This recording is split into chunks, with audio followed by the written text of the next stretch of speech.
नमस्कार दोस्तों, स्वागत है आपका अपने YouTube चैनल ट्रेंडिंग टॉपिक पर। जैसा कि आप लोगों को पता है कि इस चैनल पे प्रतिदिन किसी न किसी टॉपिक पर चर्चा की जाती है। तो आज का हमारा बहुत ही एक बेहतरीन टॉपिक होने वाला है, जिसका नाम है समय। समय बड़ा बलवान होता है। बलवान होने का अर्थ ताकतवर। टाइम कब किसको किस दिशा में मोड़ दे, शायद ये आपको भी अंदाजा नहीं होगा और ना ही कोई इसका अंदाजा लगा सकता है। कभी हमारे जीवन में खुशियां इतनी नहीं ज़्यादा होती हैं कि चारों तरफ से केवल खुशियां होती हैं और हम उसमें पूरी तरह से डूब जाते हैं। लेकिन जीवन में कभी कभी इतने न दुख आते हैं ना कि आपको चारों दिशाओं से बर्बाद कर देते हैं। हम उस दलदल में दब जाते हैं जिस दलदल से लगता है कि हम कभी बाहर निकल ही नहीं पाएंगे। तो इसी टॉपिक पे आज मैं आप लोगों के लिए एक कहानी लेकर आया हूँ, जिस कहानी को सुनने के बाद आपकी रूह कांप जाएगी। आप सोचने पे मजबूर हो जाएंगे, क्या मनुष्य का जीवन ऐसा भी हो सकता है? क्या टाइम का खेल इतना खतरनाक हो सकता है? तो पूरा यानी कि इसको जानने के लिए वीडियो को पूरा देखिए, लास्ट में इसका कंक्लूजन समझिए कि क्या उद्देश्य है। और चैनल पे नए हैं तो चैनल को सब्सक्राइब करके बेल आइकन दबाएं और ऑल नोटिफिकेशन वाले पे क्लिक करें, ताकि जैसे ही इसके बाद कोई वीडियो अपलोड किया जाए तो सबसे पहला नोटिफिकेशन आपको मिले और एक भी वीडियो आप मिस ना कर पाए। दोस्तों में शेयर करें ताकि हम लोग, ये क्या है, आप देखिए कितना लोगों को लगता है कि ये अजीब चर्चा हो रही है, कौन नहीं जानता कि समय बलवान होता है। जरूरी है, इस पे बातें करना जरूरी है, चर्चाएं होनी चाहिए। नहीं, ये सब हम छोड़ दिए हैं। आज हम इतने न टेंशन में जी रहे हैं कि इन सब चीज़ों पे हम लोग ध्यान नहीं दे रहे हैं, जिसके चलते हम हमेशा एक समस्या भरी जीवन को जी रहे हैं। तो समय को आप हल्के में कभी मत लीजिएगा। ये कहानी आपको ये तो जरूर सिखा देगी कि बड़ा सा बड़ा राजा भी रंक बन जाएगा और रंक कब राजा बन जाएगा इसकी कोई गारंटी नहीं है। कहने का अर्थ यही है कि पलक झपकते कब आप बर्बाद हो जाएंगे और पलक झपकते कब आप अमीर बन जाएंगे, इसका अंदाज़ा आपको भी नहीं है कि कब क्या हो जाएगा, ये कोई नहीं जानता। तो बात उस समय की है जब भगवान बुद्ध, ये कहानी भगवान बुद्ध से रिलेटेड है और आपने नाम सुना होगा आम्रपाली का। आम्रपाली एक नगर में, वैशाली नगर में एक वैश्या थी। वो इतना ना सुंदर थी, इतना ना खतरनाक सुंदर थी कि वैशाली के जो राजा थे, वहाँ के जो मंत्री थे, वहाँ के जो वीआईपी लोग थे, टिकट काटाते थे, टिकट उसके साथ टाइम बिताने के लिए, अपॉइंटमेंट लेटर लेते थे। वो डेट देती कि फलानवा तारीख को तुम्हारा नंबर है, फलानवा तारीख को तुम्हारा नंबर है। बड़े बड़े लोग उससे मिलना चाहते थे, लेकिन भाव नहीं देती थी क्योंकि सुंदर थी और वो अपनी सुंदरता में इतनी न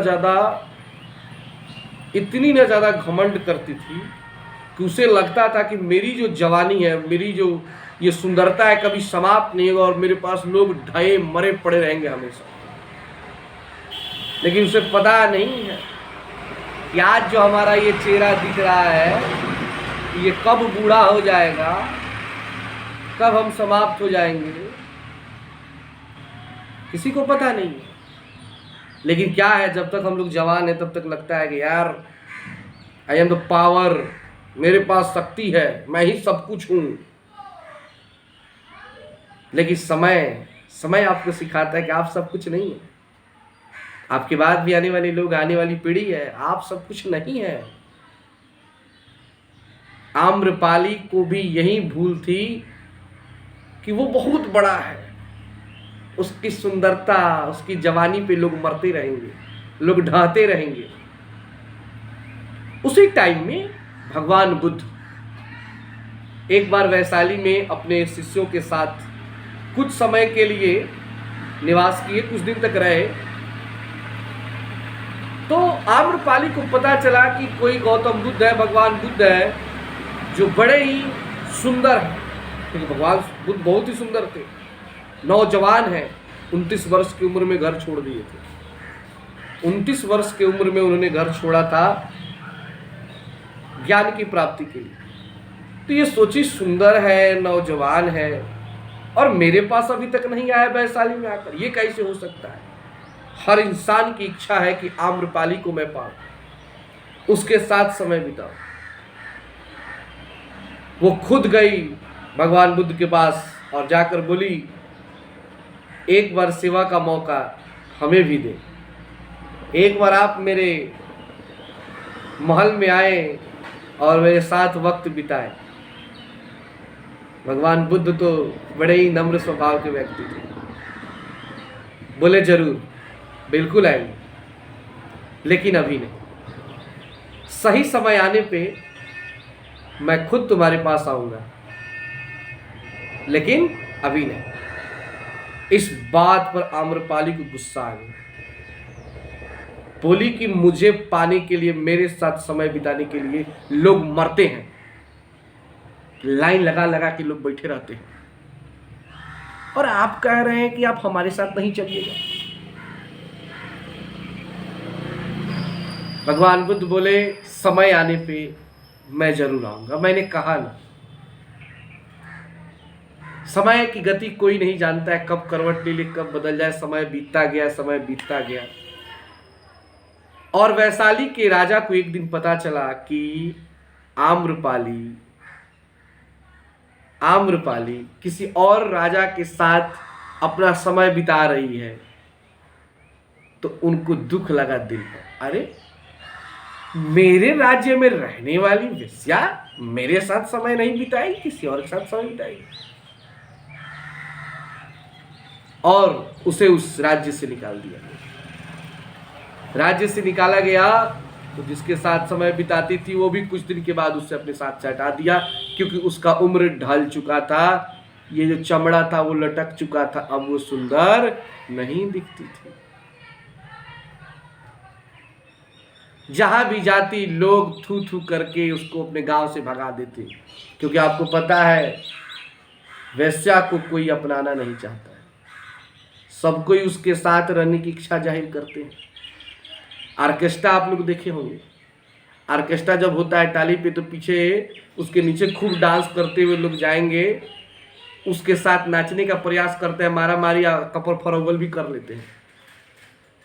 लेकिन उसी व्यक्ति से कह दिया जाए कि क्या इस लड़की को तुम अपने घर लेकर जाओगे, अपनी बहू बनाओगे, कहेगा बैठ, एक अन्य से हमारा शादी हो जाए। इसी तरह की हमारी घर की औरतें होती हैं, तब उसके अंदर संस्कार जाग जाता है, कोई वेश्या को अपनाना नहीं चाहता। अब ये जहां भी जाती लोग पत्थर से मारते, उसको भगाते, उसको रहना नहीं चाहते। ऐसे ही उसका शरीर फट गया, एक रोड के किनारे गिरी हुई पड़ी थी। वहीं पे भगवान बुद्ध पहुंचे और अपना हाथ बढ़ाए, उनसे खड़ा किए। वो उन्हें पहचान गई और हाथ जोड़कर रोने लगी, भगवान मैंने उस समय आपके बारे में क्या नहीं बुरा भला कहा, मुझे माफ कर दे। आज मेरी ये दुर्गति, मेरी ये समस्या मैं नहीं झेल पा रही। मैंने कभी सपने में नहीं सोचा था कि मेरी ये दुर्गति होगी। भगवान बुद्ध बोले, तो मैंने बोला था ना कि मैं तुम्हारे पास आऊंगा, लेकिन सही समय पर, अब समय आ गया है। और वो उनके शरण में चली गई और वो भी एक सन्यासी बनी। तो कहने का अर्थ है, देखिए टाइम कब आपके साथ कौन सा खेल खेल दे ये कोई नहीं जानता है, और हमसे ज्यादा आजकल तो हम ज्यादा अनुभव कर रहे हैं। हम अपना कोचिंग संस्थान, अपना स्कूल चलाते हैं, लेकिन देखिए पिछले 2020 से लेकर के 21 तक, पता नहीं कब तक ये कोरोना काल में लॉकडाउन रहेगा और हम जैसे टीचरों को बेरोजगार रखेगा। हमारे जैसे अन्य टीचर जो प्राइवेट टीचर हैं, सरकारी लोगों का तो छोड़िए, उन लोगों का महीना मिल जाता है।